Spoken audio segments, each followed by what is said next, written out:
Welcome to our kitchen tale. Ngayon po, tayo ay gagawa ng baked sushi. Here are the ingredients.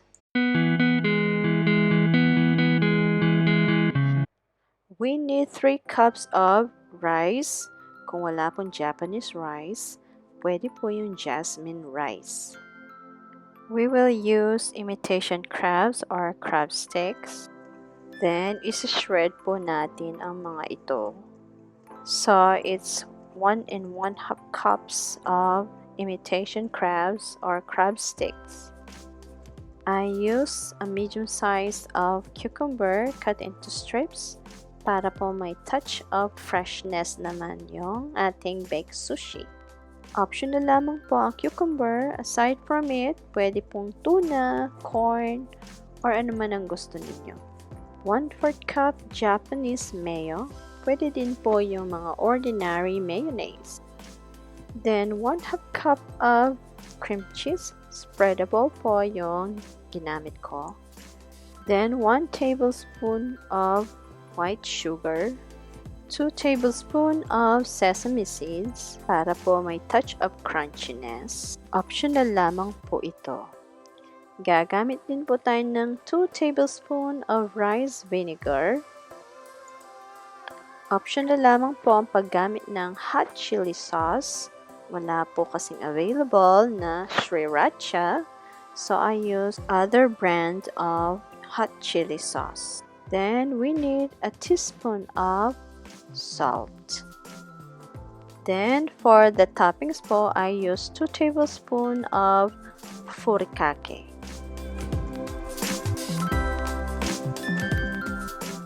Then, lastly po, a cup of cheddar cheese, shredded.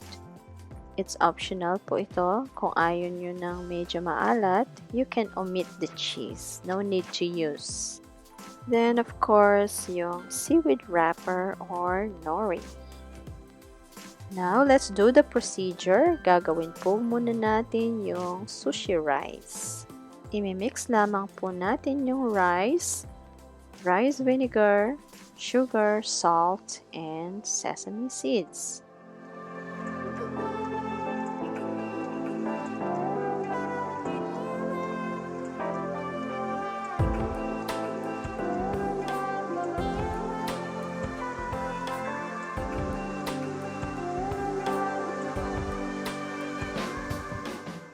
And then, set aside po muna natin ito. Then, sunod po natin gawin yung creamy topping. I-mix lamang po yung kani or crab sticks, cucumber, cheese cream, and Japanese mayo.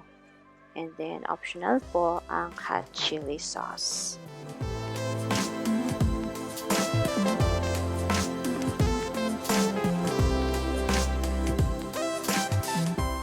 Ngayon po, i-layer po muna natin yung sushi rice.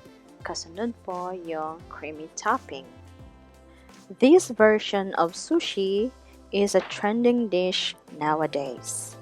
Instead of rolling the rice with fillings and wrapping it to a dried seaweed, it was layered in a baking dish with creamy toppings and finish it off in the oven. It's a complete component dish which is really tasty and yummy.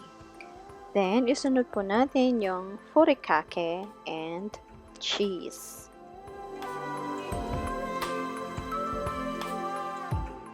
Ngayon po, i-bake natin for 5 to 10 minutes at 350 degree Fahrenheit. After 10 minutes, ready na po yung ating baked sushi.